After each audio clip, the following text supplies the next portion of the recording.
শিৱসাগৰ জিলাৰ ব্যক্তিগত খণ্ডৰ এখন অগ্ৰণী শিক্ষানুষ্ঠান নাজিৰাৰ ঢিতাইপুখুৰী ডিমৱাল বিদ্যা ভৱনৰ আজি 29 সংখ্যক প্ৰতিষ্ঠা দিৱস দিনজোৰা কাৰ্যসূচীৰে উদযাপন কৰা হয়। 1995 চনৰ 6 ফেব্ৰুৱাৰীত কেইগৰাকীমান শিক্ষাবিদৰ প্ৰচেষ্টাত প্ৰতিষ্ঠা লাভ কৰিছিল ডিমৱাল বিদ্যা ভৱনে। দিনজোৰা বৰ্ণাঢ্য কাৰ্যসূচীৰে উদযাপিত উক্ত প্ৰতিষ্ঠা দিৱসৰ লগত সংগতি ৰাখি বিদ্যালয়ৰ ছাত্ৰ-ছাত্ৰীসকলৰ দ্বাৰা প্ৰদৰ্শনী নৃত্য গীত কবিতা আদিও পৰিৱেশন কৰা হয়।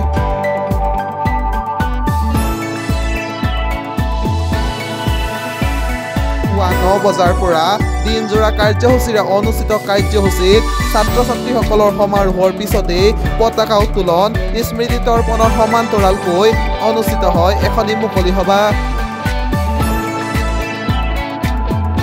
এই মুকলি সভাত বহুকেইগৰাকী বিশিষ্ট ব্যক্তি উপস্থিত থাকে।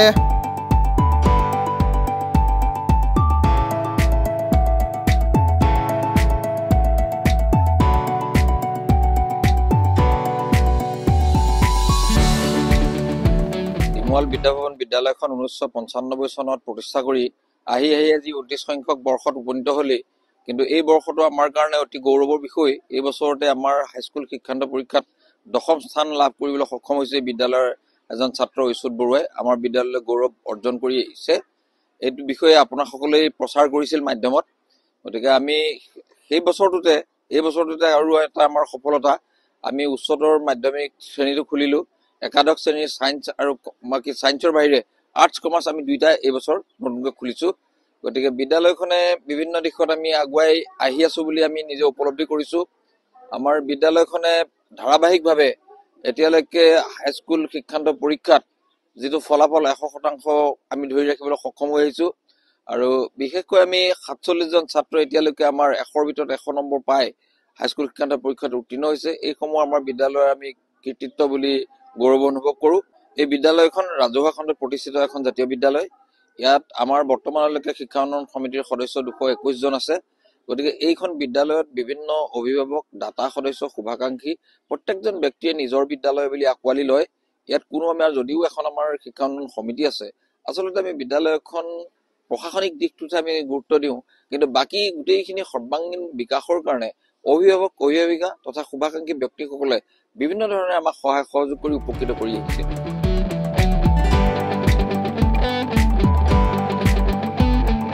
শিৱসাগৰৰ পৰা ফৰিদ আলীৰ report, news 12 Assam north east.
News 12 Assam north east.